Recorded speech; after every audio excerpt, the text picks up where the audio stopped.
The Upshot is presented by Pound Disc Golf, makers of the best bags in the sport. Pound just released the Ambassador Octothorpe colorways for Aaron Gossage, Erica Stinchcomb, Gavin Babcock, Ellie Midling, and Chandler Fry. So go check out all those brand new colorways. They've also got new solid black double convertible Rufuses in stock, new fanny pack colors, and even new Pound branded flight towels. And I got to be honest, one thing I'm super excited about, maybe you've seen this, new prototype out for the Vagabond, their new side carry bag that's coming soon. They're going into the refinement process, so keep your eyes peeled for another new style of bag if that's what you're into. Go to pounddiscgolf.com to check out all the options. The aches and pains of age can creep up on you quickly. That doesn't mean you have to suffer in silence. Our sponsor, Sunset Lake CBD, has just what you need to soothe your aching joints and calm down those sore spots. As hemp farmers, the folks at Sunset Lake know what it means to be sore after a long day in the fields. That's why they make their products with top shelf ingredients, including CBD they grow themselves. From salves and rubs to gummies and tinctures, Sunset Lake CBD has everything you need to find relief at the end of your day. So if you're out for a long day of disc golf, and I've had this myself, you carrying the bag, maybe playing it 2 rounds in a day, and you're getting up in age a little bit, need a little bit of Sunset Lake CBD, like a salve on your back after a long day of disc golf. I'll tell you what, feels amazing. You go to Sunset Lake CBD, offering listeners 20% off all orders if you use code UPSHOT at checkout. So sunsetlakecbd.com, use code UPSHOT at checkout. Sunset Lake CBD, farmer owned, Vermont grown. Welcome to the Upshot, Aussie World Disc Golf's podcast about the latest in the disc golf world. I'm the editor, Charlie Eisenhood. Joining me, Josh Mansfield, on this Tuesday, September 3rd. Welcome back to work. Welcome back to school. It's fall, pumpkin spice lattes, everything. It's like, summer's over. I can't believe it. Summer's over. Charlie, are pumpkin spice lattes a big thing in Australia as well? I don't know. It's weird though, right? I'm in the southern hemisphere, right? So it's just turned to spring here. So I wouldn't know because it's not pumpkin spice latte season. It's like sundress season, right? I don't know what season spring is. Okay, all right, fair. So of course I'm still Ultimate Worlds. Like Disc Golf Worlds, it's a bit of a sprint. That's not what I mean. I mean a marathon. The opposite of what I said. It sounds like it's been a long week, Charlie. Well, it's so I've been here almost a week. Uh-huh. We are a day 4 of the tournament today, and we still have another Wednesday, Thursday, Friday, Saturday, 4 more days to go. So we're just starting to get down to like people getting eliminated. It's interesting. But of course, as a result of all of the work that I'm doing and being in a completely opposite time zone, it's almost Wednesday here, and you're just waking up in Idaho. I've paid very little attention to what's going on in disc golf, and I'm getting ready for the pod this week, taking a look at all the stuff coming in the mailbag, and I'm looking around on the internet like what's going on, and like nothing's going on. And Josh, I got to be honest, this is exactly what I want after a major. Yep. I want to just be like, everybody in the whole disc golf space can just be like, that was awesome. Now we're going to just take 2 weeks and chill. And then we can come back and pay attention to DGLO this weekend and feel good to go. If there was a tournament this past weekend, are you kidding me? I'm glad that they gave it some space, and I'm glad that we're seeing more of that. Yeah, agreed. It's an excellent decision. And there was a bunch of players who went and played in A tier. Owen beat Kristin, for example, despite Kristin shooting, I think it was a 10-40. I did see that. Yeah, 10-40 rated round, and it's like, Kristin's washed, Josh. Kristin's done. That's right. It was great. She hit. She'll never win again. I will say, when Kristin hit the 1,000 rated, market top, right? Like that was it. Like you see the signs. Everybody's buying Bitcoin at $70,000 Bitcoin, and then boom. Now here's the thing: if you're smart, you'll be like Ricky, and you'll take your KT stock in a bonus. That's right. And everyone will troll you, and then you'll come out on the other side. Yeah, right. Well, I mean, listen, she still shoots a 1041 rated round, and this is a couple tournaments like she's shot crazy good rounds and not won because the other rounds have not been as good. But I think the interesting thing that you talk about when she is 1,000 rated is that, not to say that she doesn't have the same motivation, but she's done it all. She's got the calendar Grand Slam. She's a 2-time world champion. She's hit the only FPO player to hit 1,000 rated.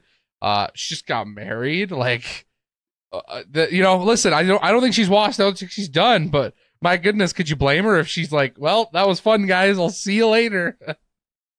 I already made it. I made it. Jump cut. My bad. I had the wrong mic selected. Not going to go back and redo the whole intro, but now the right mic is on. Got the travel mic. Shout out to everyone's ears. Like they just took the cotton balls out of their ears to get the blood out. I hope so. I'm sorry. I had the AirPods going. This is a very nice little guy. Rode USB mic. So if you need a little travel mic because you do Zoom meetings on the road or whatever, solid. Under $100, no problem. Love it. Yeah. Okay. So we're going to talk about Kristin today. We're going to talk a bunch more about world stuff. It's mailbag season. We haven't done a full-on mailbag episode in quite some time. So it's time to just dive in. I'll grab one right here. Let's see. I want to start with what Steven said because it gets to what we were kind of just talking about. And Steven starts off by saying, regarding fandom, I'm just not interested in rooting for Gannon Buhr or Holland Handley. It's like when Djokovic started to surpass Federer and Nadal. He's just not the charismatic, likable player I want to cheer on. Even though he has technically had some bigger accomplishments in the game of tennis, he will never be the GOAT in my eyes. It's not a logical or fact-based opinion. It's just a gut feeling, and fandom is like that. No offense to any of those athletes. It's nothing personal against them. Kristin, of whom I'm a huge fan, has had some remarkable performances, but she's also had some wins where she just barely squeaked out with the victory, and these are at least partially attributable to the field not playing up to their potential. I think she's become a little bit complacent, enjoying her life outside the game and not training as diligently as she could. And for most of the past two-ish years, she hasn't had to be that diligent to dominate the field. But if she underperforms this year, and by her standard I believe she has, although it's probably an exceptionally and maybe unfairly high bar, she may find herself more motivated than ever to really prepare in this coming offseason and bring her A game in 2025. I remember in one of the press conferences at the beginning of the year, she was asked about her offseason preparation, and she said something that amounted to, if it ain't broke, don't fix it. Obviously, she didn't literally use those words, but that was the sentiment. If having a less than dominant season this year motivates her to step up her focus, I'm really eager to see what's in store for 2025. So again, that was from Steven. Josh, I'll throw it to you first. What do you think? Yeah. Let's start at the top with the interest in fandom. Listen, I will be the first one to tell you that I don't like Djokovic either. I think he's kind of a terrible human being, and I like deeply unlikable. Yes, yeah, so deeply unlikable. But I mean, I will say, like, watching him and Alcaraz play at the Olympics, like, that's just It's top tennis. Yes. I can understand why people would feel that way about Gannon Buhr. I'll come back to Holland Handley in just a second. I can understand why people would feel that way about Gannon Buhr. I think it is at a different level than Djokovic, but in disc golf, when we compare like the people that we have, it lacks the true villains, except for a couple who aren't really competitive anymore, that are at the top. And so I think, and I we say this often, I've heard a lot of people say this often, is that when they're watching a lead card at most tournaments, there's never really someone they see that they go, oh, I can't stand that guy. Gannon Buhr has a couple of mannerisms and attitude things that I think make people feel that way about him. And I'm interested to see the fandom survey this year, because I think Gannon Buhr has to be one of the more polarizing figures who are at the top of the game. Like, if you take the top 15 right now of the Disc Golf Pro Tour standings, I think Gannon Buhr is going to have the most polarized fandom survey of those who like and dislike him. I understand why. I don't think it's a bad thing. And in fact, I think disc golf benefits from having players who are polarizing figures. And I appreciate that it's polarizing because it feels like he is kind of complainy and makes excuses sometimes, and not because he like has dinner with war criminals. So like, what a great way to have the villain of your sport, as opposed to, Djokovic.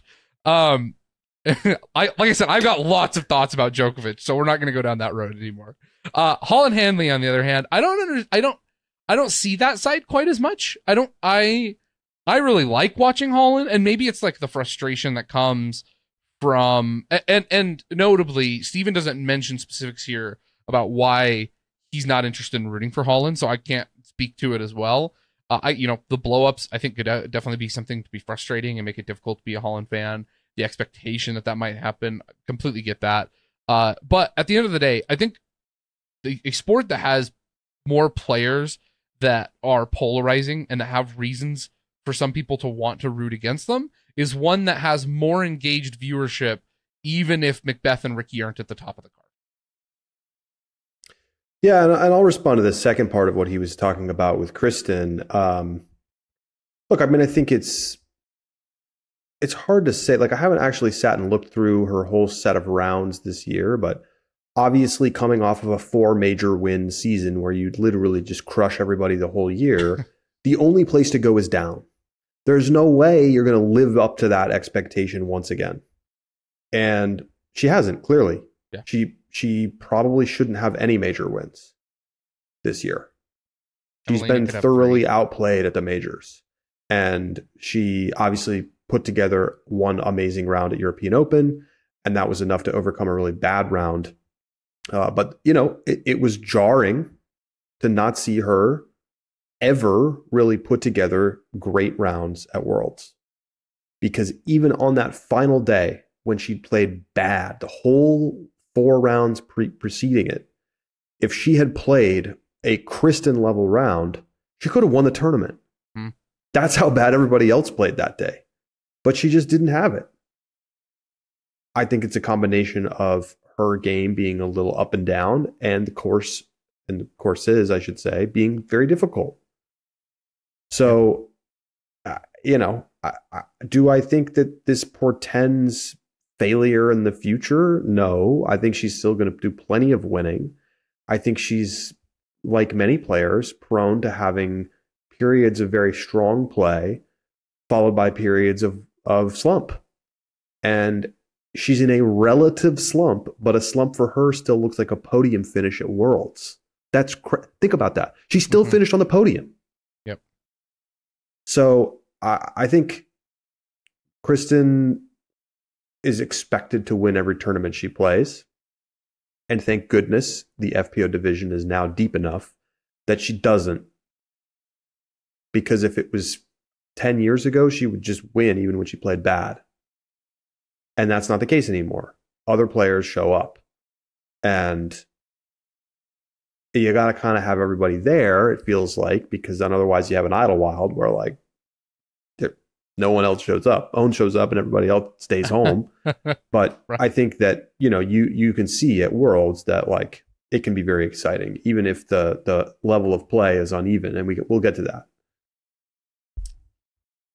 All right, I want to keep this going a little bit, talking about depth of the field and Kristin. What would another FPO player, probably Kristin, have to do for the rest of the season to have a good chance for Player of the Year over Evelina? Is it even possible with Evelina having 2 majors and multiple Elite Series? It is noteworthy. The majors are technically done for FPO. Throw Pink is not technically a major, so we can talk about how. And then Mac then asks, is Gannon even touchable in the MPO Player of the Year race? So let's start with. I think you have an easy answer for MPO, so I'll let you do MPO and then let's do FPO. Is Gannon even touchable? Yeah, of course he is. I mean, there's a major left. It wouldn't even take much. I mean, like, if Isaac wins USDGC and another Elite Series along the way, then it's definitely a conversation. Yes. I think Gannon's still well out in front. I think Barella winning 2 more tournaments, including USDGC, probably locks it up for him. Yep. it's not like Gannon won Worlds, right? If Gannon won Worlds, we can just sign, seal, deliver it. Yes. But he didn't, and so it's not over. Right. And I think that he's still the favorite, but there are multiple contenders. Anybody could get hot down the stretch here if they win USDGC plus like 2 more tournaments. It could go to any number of people. AB, Ricky, Isaac, who else would be on the list? Maybe that's it. But yeah, it's not over. So that's my thoughts there. And then listen, as long as you have a MPO major at the end of the schedule, MPO Player of the Year will almost never be wrapped until it's over. Yeah, I mean, unless somebody just absolutely slays everybody on the way. Correct. But it's not like Gannon has been completely untouchable the whole season. It hasn't been like that. Right. FPO. 3 months in, we were like, AB, it's over. No, but it was not over then, and it's not over yet. On the FPO side, I mean, I still think that Kristin, if she swept out, would probably be Player of the Year. Or it would at least be a big conversation. She still has a major and beat Evelina at that major. Yep.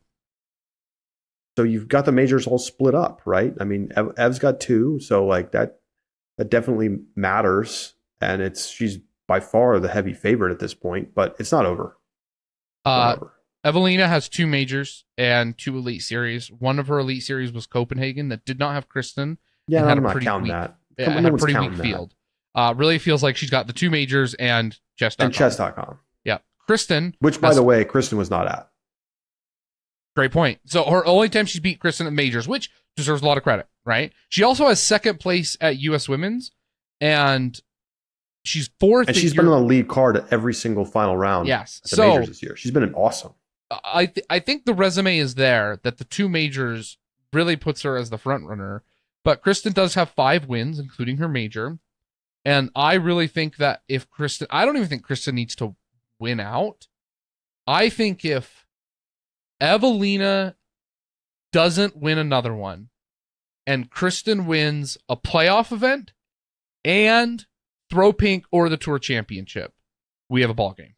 And it's it's almost probable. Yes, that puts Kristin at 7 plus a pseudo major.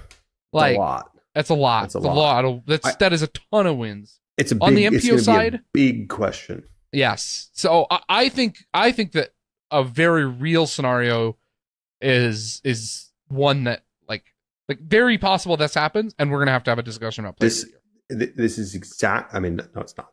It's very similar to when Paige didn't win Player of the Year and Missy won it, and it's because of voter fatigue more than it is the reality of who played the best.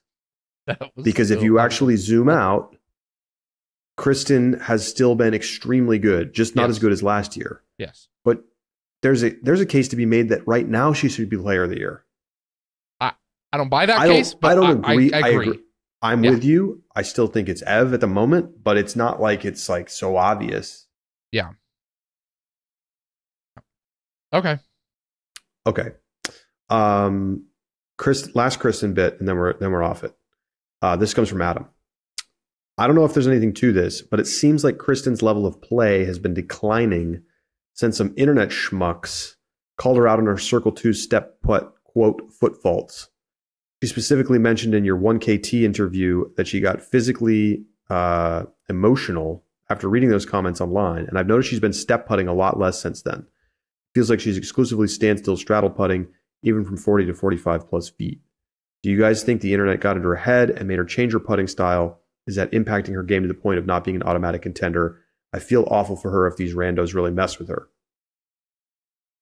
Well, let's go to the stats. This year, she is 20% from Circle 2, which is good for 10th place on tour.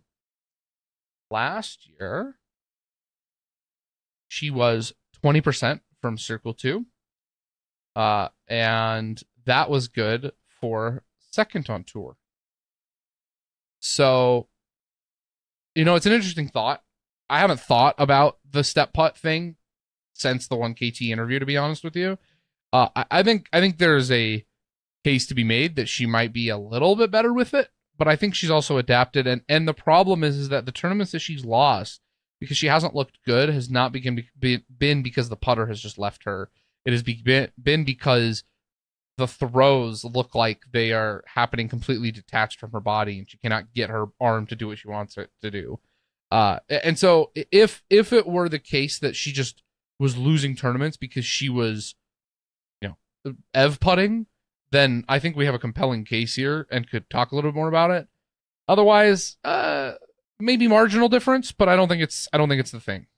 A great question though, because I like I said, I had not thought about it since the 1KT interview. So I love the question. Couple things. Number one, it's the jump putt that's been illegal. Number two, you may be right that people were unfairly piling on to Kristin, and people love to like go frame by frame and be like, oh, illegal. But legitimately, she was illegally putting. Right. Which is why she switched.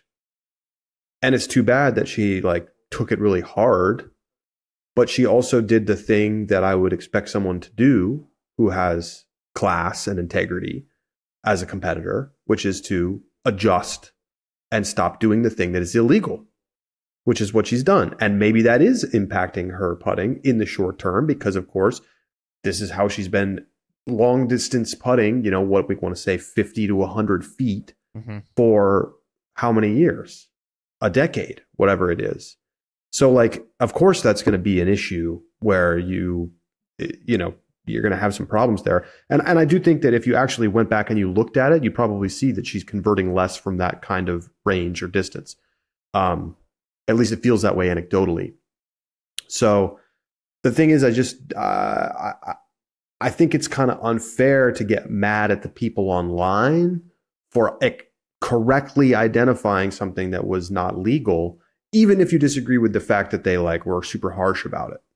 And that's just how people on the internet are. Yeah. All right. We're gonna do some world stock here. Great. And I think this is a fascinating question from Devil Camel in the Discord. If you are not a member of the Discord, we take a lot of our mail from the Discord. We do look at our emails. We read every email. But we do. We will go in and we will request. We prioritize the Discord. Right. Yes, we prioritize the Discord and we request it. We go in the day before or a couple days before Mailbag episodes and we say, get your questions in. So if you have questions, burning questions, you can become a subscriber. And Charlie, how much is it to become a subscriber? Well, Josh, it's less than $4 a month. Man, that's less than a cup of coffee. Costs less than this beer that I got at the store because beer is so expensive here. But this is nice. Little Creatures Pale Ale from, where's this at? I mean, it's Australian, but I was going to try to give a better answer than that. I don't know where it's from, but Australia. Anyway, that's how much your subscription would be to become a member of our Discord and put your questions and get them in the priority. Devil Camel from our Discord, he asks, do you think the order of courses played at Worlds promotes different MPO players winning than we typically see throughout the year? They play Woods, Open, Open, with 2 out of the last 3 rounds being on the wooded course. This allows Woods specialists to gain an early lead and puts open course players like Gannon, Ricky, and Eagle, Calvin on the offensive, having to do something special to catch Isaac going into the weekend. Meanwhile, Isaac was able to play defensively, make smart plays, and golf to the win. Isaac had an impressive 11 under in round 1, but the remaining 4 rounds he only averaged 6.5 under per round. It felt less like he took the win and more as if the rest of the field was unable to rise to the occasion to catch him. I wonder if having the early Woods course advantage contributes to this. I love this theory. I do too. love this theory, especially because it felt like we watched guys having to chase, struggle in the OB-laden Ivy Hill. I also think, and this is not scientific or in any way substantiated, I get the feeling that sometimes when a strong player has a good opening round, that they then remain in contention throughout the tournament and maybe play with more focus and often are more likely to win. Now, if some middle of the pack guy has a great opening round, we kind of all expect them to just fall back to their average. And maybe that's what happens for everybody, and I'm just over extrapolating the times when I remember it. Of course, that's possible. But I think there's a number of things, right? One is that like woods courses are massively underrepresented on tour. So we forget that players who are good in the woods are really good. And part of the reason their rating is high is because they play great in wooded courses. And then we play the wooded courses and they play great. And we're like, oh, whoa, Isaac's back. And it's like, no, like he was here. He just was playing on courses. It didn't suit him. Also stacked at the end of the season. Exactly. Yeah. Exactly. It's to me an argument for more balance throughout the season. It's an argument for more opportunities to showcase like multiple courses at tournaments with different styles. Like I find the World's experience generally a lot better than like 3 rounds at temp course on golf course. It just is not pleasant. Yeah. And like the nice thing about the World situation is that like you get the opportunity to be like, you know, these 2 rounds 1 and 3, like they're not going to be that great for spectators, but we care about the integrity of like the skills required to play disc golf through trees. Yep. And obviously, you know, and John Houck, we should have him back on. I think he emailed us this week and wants to come on and talk about, because he like made a blog post that was like hating on Ivy Hill big time, which, you know, I love that somebody's stirring the pot. And like John is definitely a little bit controversial, but he also has a lot of thoughts on this kind of topic. So we'll probably have him on the next couple of weeks. I think that there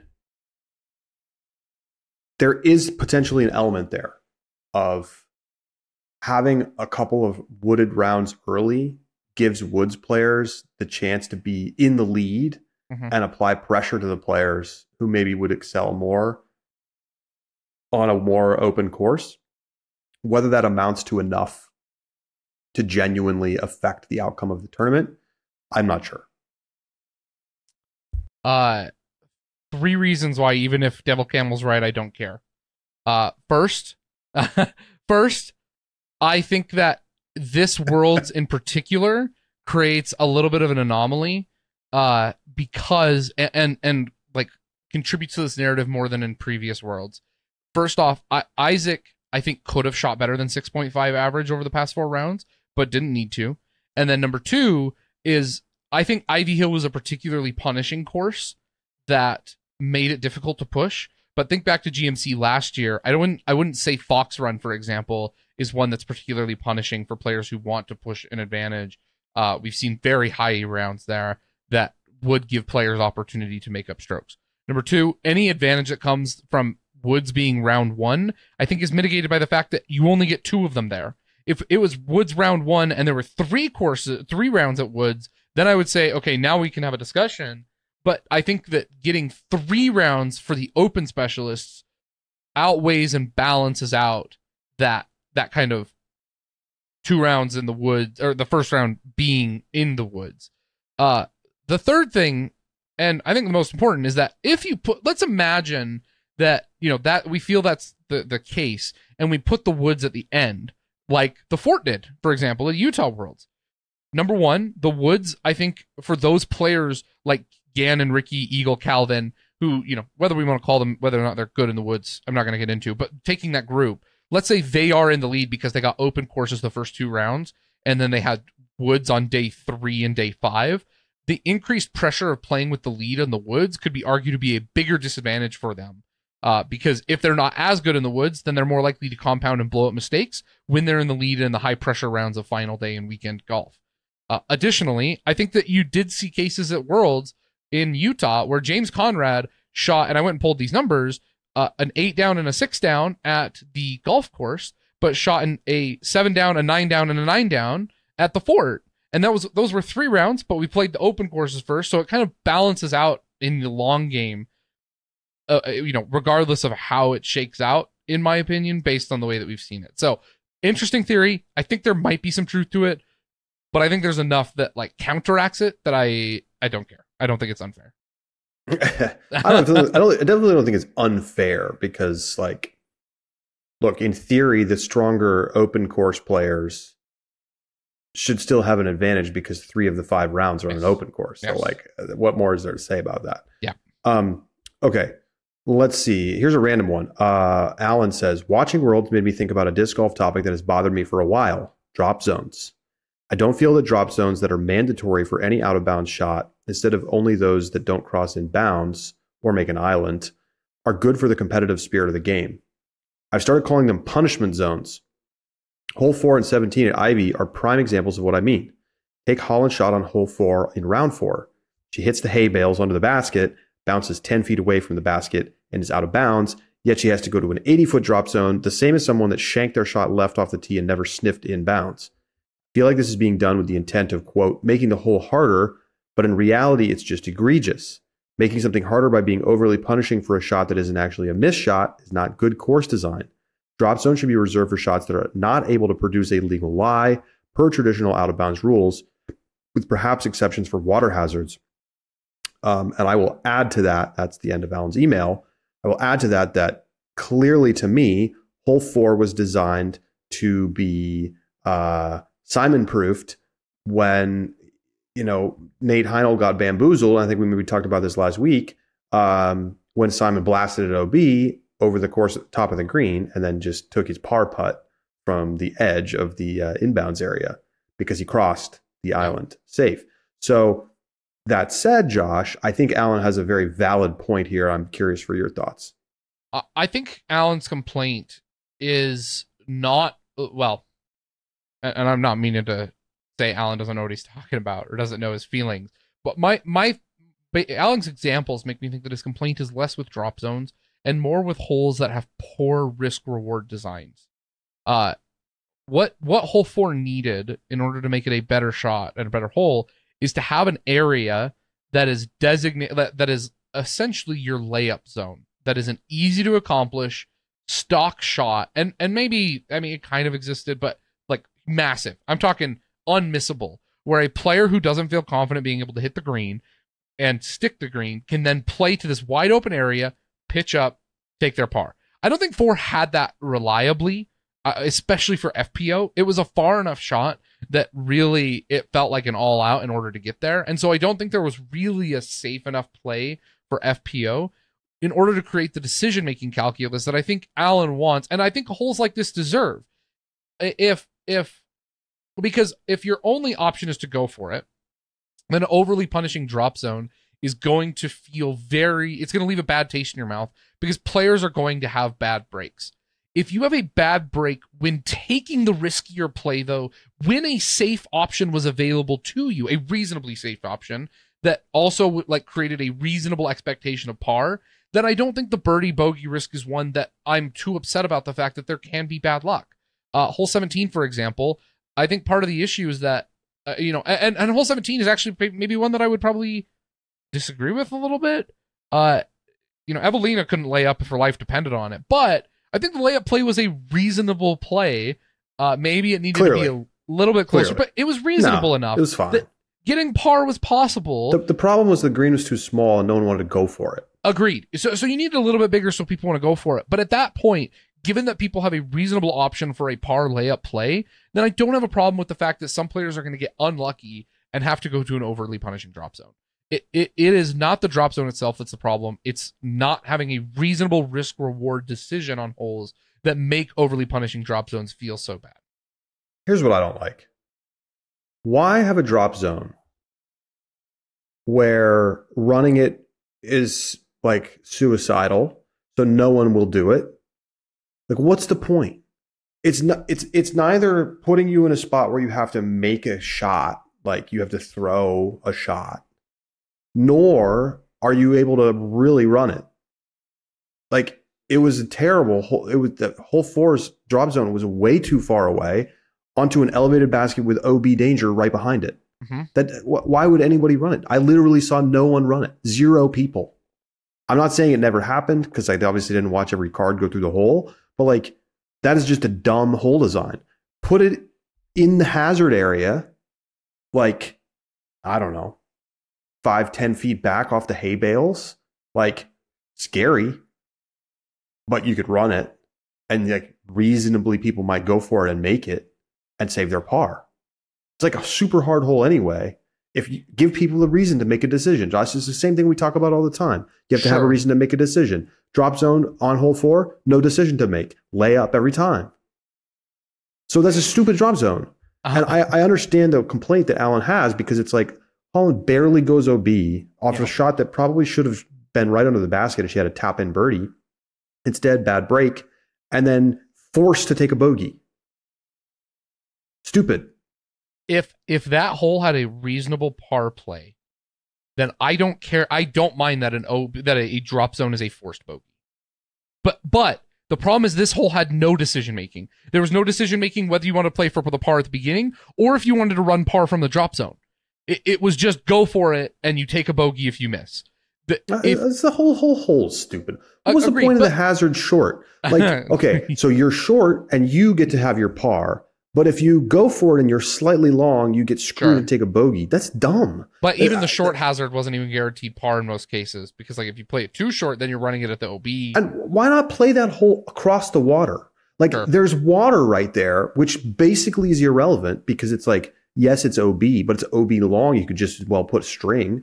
So why not have the green be on the far side on the slope? Hey, I know Nate loves unsloped green. Like, just a dumb hole that like conceptually seemed cool, but was designed so badly that it didn't work. All it did was deliver a couple of highlights when people made the shot. And it was so hard that it was cool when it happened. Right. Same with 17. Summary. However you do it, add decision making to it, which I think is a pretty good rule of thumb. Good rule of thumb. Making any disc golf hole. Good rule of thumb. You're up. Okay. Let's talk more about course. I love the courses this week, but that comment Luke made about the physics of the basket got my attention. The chains are meant to push a disc hitting them horizontally down into the basket. Angled greens challenge players to hit chains differently in order to achieve that effect. I think a perfect putt looks different if you're going uphill that much, and I don't think the players are ready for that difference. I think the green is too random for pitch-ups and the reactions from missed putts, so it could use some work. But I also think those spit-outs that we saw are maybe the player's fault. It's at least worth considering. I'd almost like it to stay as it is for DGPT Finals next year. That is a hot take, good sir. I bet some players can hack it while others don't adapt and complain. Duncan. Right now, I'll tell you, I think there's a decent chance this will be the course played at DGPT Championships next year. Yep. Spectators. Not getting torn down by the county. Not getting torn down by the county. General Woods aversion of all things Pro Tour. There's also quite well. I'll just ask it as a follow up in a second. Okay. Look, does anybody think that sloped greens as a whole should go away? No, I don't think so. Maybe some people, but not me. Do I think that green needs to go away? Yes. It was an agent of chaos. It didn't deliver. Again, what was cool about that hole? Luke Taylor hitting crazy putts from like 60. And again, because it's so hard to see someone do that is cool. But what's not cool is watching James Proctor have a 3-foot spit out roll all the way out of bounds. I'm sorry, like obviously it was dramatic. You can't argue that it wasn't dramatic. It was like it was a spectacle, but it's too. Can you imagine something like that on a golf course for a major at the Masters? No. It was ugly. It was choppy. It didn't have the hole had no flow. It was like, oh, here's a gap. Throw through this gap. And then Oh, here's a slope. Let's put the green there. Not thoughtful. No decision.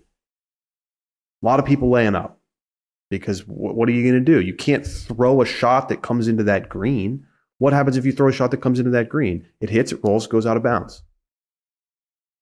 So then you're asking people to hit putts super high uphill, which automatically makes them less likely to stick. And we watched Nicholas Antela put one dead center and it spit out. Come on. I started to like openly dislike the hole after like maybe watching a couple cards go through it in round whatever, two. The problem that I have with this hole, and I think with Duncan's point writ large, Duncan says players will adapt. I think it's difficult to adapt though, because that putt is necessarily, and any putt that challenges that level of uphill putting necessarily requires a hard putt, right? Even if you were at the base of the hill, you are still putting circle's edge, even a short circle 2 putt, that's going to require some juice. And so to require players to finesse it in a way, that I think Duncan is kind of interested in, which I think would be, that's an interesting thought experiment to me about whether or not players can successfully finesse those kind of uphill putts. I worry that any green, and I think of greens, I play a lot of mountain golf being in the Rocky Mountain West, and I think of greens that have this kind of elevation, and I have a hard time thinking of any of them with that necessarily provide a difference in height substantial enough, but a putt that also would be short enough to create that interesting like style of putt. Otherwise, it's just jam it and hope that it works. And unfortunately, I think that that's necessarily what's going to happen because of the distance. Yep. The follow-up question is bad course, bad play, or both? And this one comes from Josh, not this Josh, but another Josh, talking about the FPO performance. At Ivy Hill? Ivy. I think specifically rounds 4 and 5. We have a subscriber in the Discord, Emily, who played played at Worlds, and she said that her sentiment and her feeling and experience was that the MPO course at Ivy challenged players' accuracy, and you didn't need to be the furthest thrower, and it mattered where you put the disc.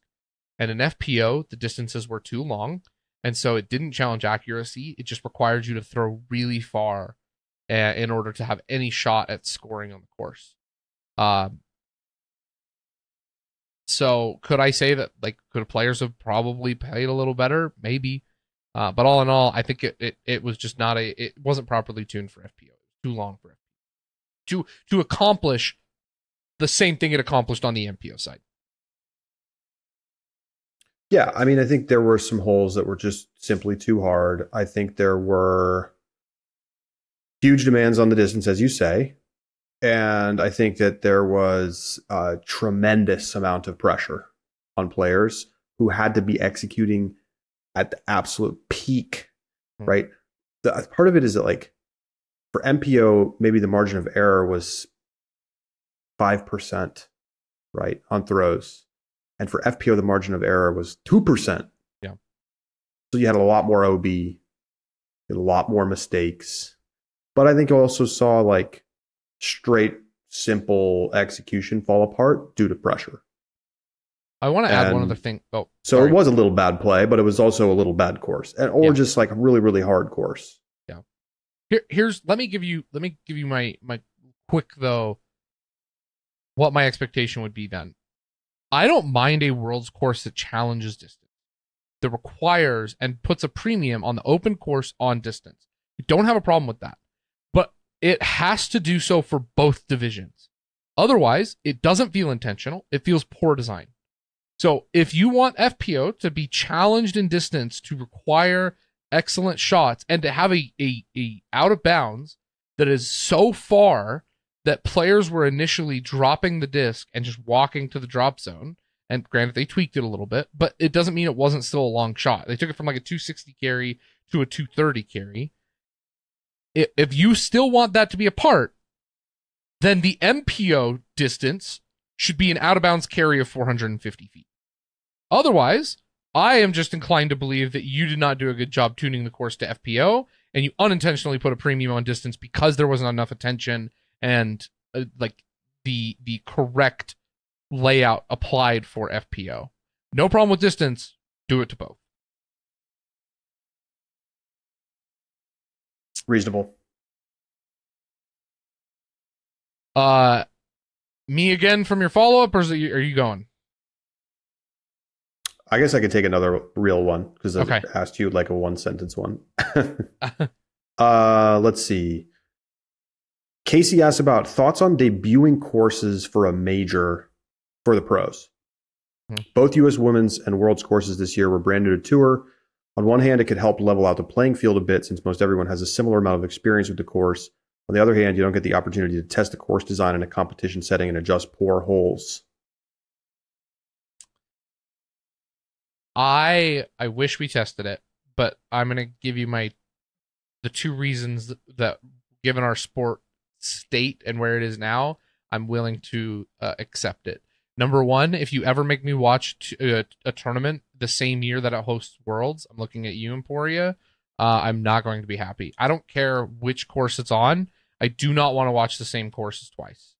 And so that rules out option number one, which is play it twice in the same season to get it tuned.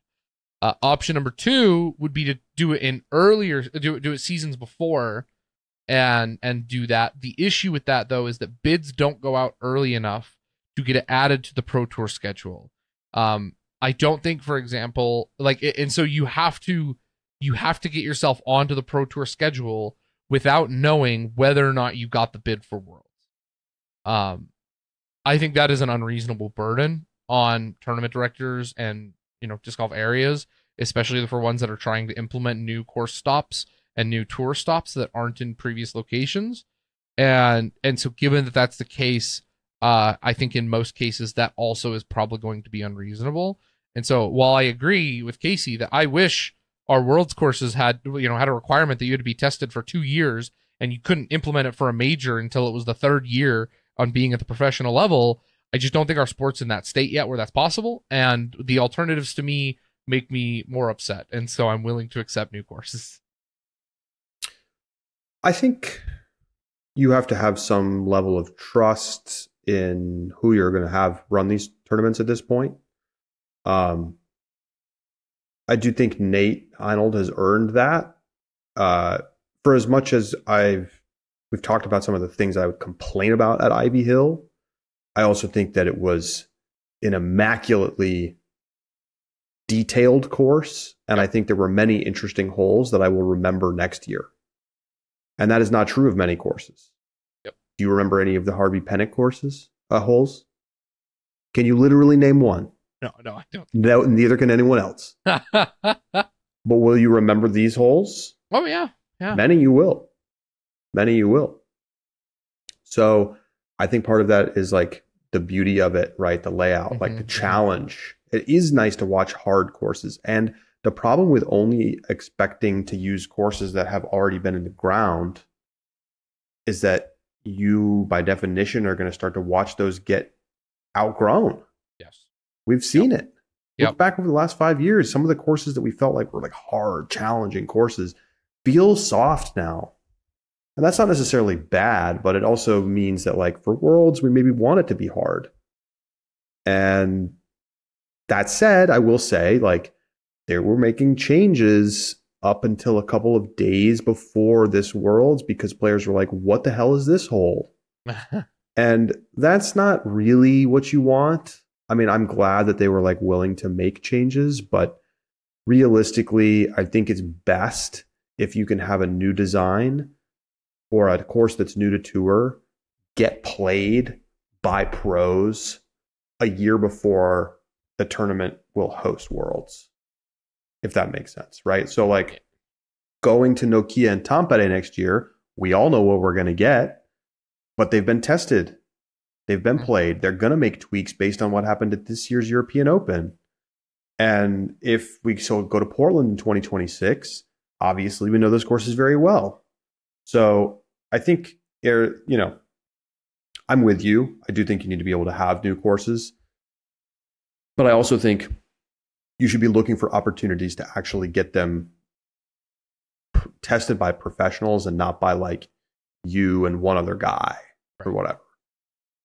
Or taking feedback even from one or two pros. Like you need many pros to play it and not just the best player in the world or whatever. Okay, I think you're up. We have one or two more. We're going to do two more. Okay. Let's do this question from Joanna. One of the questions in the Ulti World survey was about how to increase women participation. At Worlds this year, there was a $13,000 payout difference between first place for MPO versus FPO. Luke Taylor mentioned the enormity of his 11,000 winnings, while Holland in fourth place as well only got $4,600. Isn't the answer to the survey question obvious? I wouldn't pursue a career where I'd be earning less than half compared to the MPO players, and I'm questioning my participation in a sport that clearly undervalues women. Well, listen, Joanna, I'm not going to argue with you one bit about the challenges of disc golf in terms of, being welcoming to female players. I mean, the legacy is not good. Yes. And the capacity of choosing a profession like as for disc golf for women and being able to make a living out of it. Yeah. I mean, it's tough times. I mean, no doubt. Like it's gotten better a lot in the last few years. And I think in large part due to the Pro Tour. But the premise is a little bit off when you consider the fact that something like 210 or something, 220 players played in the MPO division and under 90 played in FPO. Like by definition, there's less money in the pot. So you need more players to play if you want the pot to be bigger for the winner to get more money.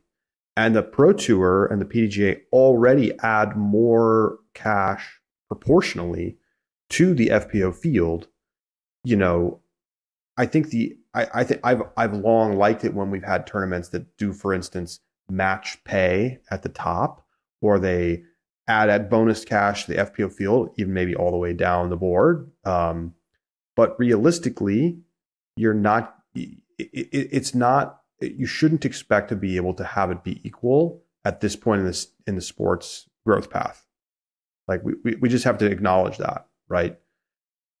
If the sport goes 10x in size and people are still making the argument that, we don't have the money to pay the women the same, then I'll be like, that's complete bullshit. Like you definitely can. But it is in fact the case that right now they cannot. To your point about, and the argument, it feels very circular, right? You need to put more money in. You need payouts to be higher for more women to participate, but you need more women to participate in order for payouts to be higher. So it feels I sorry to interrupt, because I think you're right that that's a circular point, but I will say that there's no world in which if you added a lot more money to the pot, that all of a sudden women are going to start playing disc golf in droves and be like, oh, this is my chance to, become a professional athlete. Like there would probably be a tiny marginal effect. What needs to happen is that local disc golf needs to get 100 times better at being welcoming to female players. Agreed. And that will generate growth that then flows up into the pros, just as we've seen over the years for both divisions. And that's exactly the point I was going to make, right? Is that I'm sorry that I stole your point. You're fine. You're fine. No, that's you to steal it. That's okay. That's okay. I think that's fine because I understand that like the frustration with that circular argument, and unfortunately, I don't think it is the difference maker. It is one of. I think that is a symptom of the systemic problem that you've discussed, not the root cause of it. And in fact, is to bring to your point about adding more money to the FPO payout, if you were just to do it proportionally based on the number of women who participated, then the FPO top payout should only have been $12,800 as opposed to the $17,000. They are adding more. They're boosting more to continue to try and increase the purse. And I understand, and I actually, can sympathize with the argument that given that we're trying to get more women on tour and make a sustainable living on tour, instead of equal payouts at the top, distributing it all the way down the cash line means that players, right, because the players at the top probably don't need it as much to stay on tour. Evelina, if you gave Evelina another 13 grand, given that she's European, maybe that makes a huge difference for her. But at the end of the day, she is going to be able to continue on tour, whether or not she got 17 or 30 grand.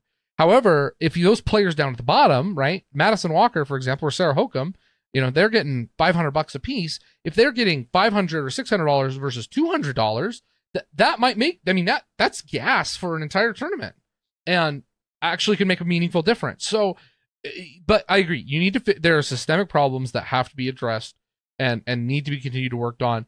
The Pro Tour it feels like the Pro Tour has done an excellent job in putting and emphasizing the work. The PDGA needs to continue to put the focus at the local level and grow that game. I was looking at a couple local events, and there was a single FPO player in like B tiers in Idaho, and that no wonder we don't have enough players on the pro level. All right, let's see. We got one more long one and two quick hitters. So let me read the long one, which doesn't really necessarily need a response, but I you can if you want. This one comes from Josiah, who I had the pleasure to finally meet. Josiah is one of the people behind the Disc Golf FAR Ultiworld survey that everybody's been taking. Hopefully you've taken it. Go to discgolfsurvey.com if you haven't. There's, something like 7,000 or 8,000 people have already taken it. So you can get your thoughts in.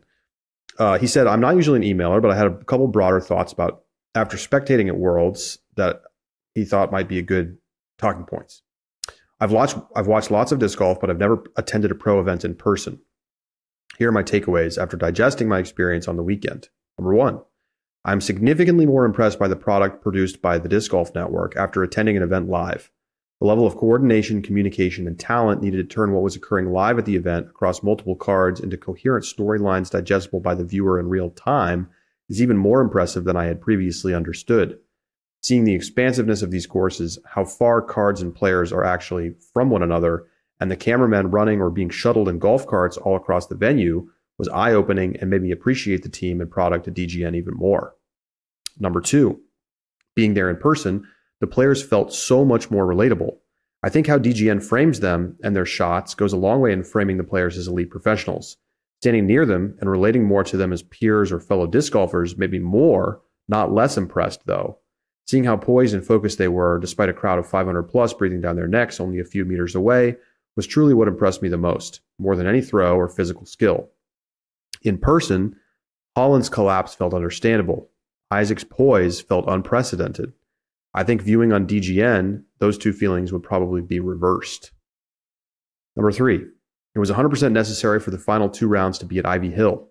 Following a card with anywhere over 75 to 100 people at New London was not a good spectator experience for roughly half the holes. I love the New London course, but it was not suitable for large crowds. Kudos to the tournament staff for knowing this and scheduling accordingly months in advance. I have spectated one event in person. It was 2021 Worlds. Heck of an event to spectate in person, by the way. All these same realizations for me that I think were very much put in perspective, and this exact same realizations that Josiah had. I cannot recommend to everybody enough. Go to at least one event, and then you will, your eyes will be opened about the kind of logistical impressiveness of the Disc Golf Pro Tour and Disc Golf Network. Hey, can I interest you in a DGPT 10th season supporter box? You can go to...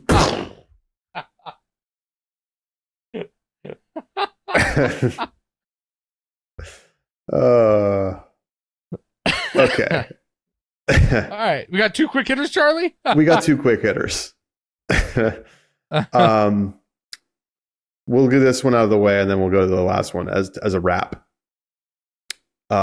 This one comes from PG or Pegay or something. For real, if people don't want to stay in Europe for a month... Hold on, stop. This email starts with "for real." This is direct quote. This is not just Charlie ad-libbing here. It starts I'm reading for real. this verbatim. Verbatim. I will not verbatim. add any. I will not change any words in this email. Here we go. For real, if people don't want to stay in Europe for a month, aren't they professionals? What about us European? Who's forcing to live in U.S. for 9 months if they want to compete in highest level? Open your eyes. Disc golf is a bigger sport in countries like Estonia and Finland than it is in the U.S. and strongly growing in Sweden. This was the last time I followed your content. Goodbye! Exclamation point. My guy, why are you so mad? Okay, you can be mad all you want. People get mad all the time. They send angry emails. But to quit the podcast because you didn't like what we said, because we said people shouldn't have to be in Europe for 6 weeks? Or that people won't? Yeah. I'm sorry. Realistically, look, I wish you the best in Europe of having your own tour, but the best players live in the U.S., and the best players are not going to go to Europe for 2 months in the summer. They're just not. And until European payouts beat U.S. payouts, I'm not even sympathetic to the idea that Europeans have to come over. They don't have to come over. There have been European tours. They've had options to just stay and play professional disc golf in Europe. They have better career prospects here in the United States. And like, it's not like the Disc Golf Pro Tour, you're right? It's not like PDGA said, oh, Disc Golf Pro Tour is the only one that can run these level of events. There have been multiple attempts, 3, I can think of 4 in the past decade, to run a European tour in the same way, and it has not succeeded. There's more money in the U.S., and the best players are in the U.S. Now, granted, I mean, FPO might be making a case that's not true, but until that matches on the European side, then it's going to continue to be U.S. centric. Listen, I think it would be great if we had more European tournaments and it felt like there was more time on the calendar to be in Europe. Yep. But this is just, come on, my guy. This is massive overreaction. Last email, wrapping it up. Too early 2025 Worlds picks. This is from Will. Will wants to cause problems today. Oh. That's Will woke up and thought, how can I cause problems? That is. I don't know. Okay.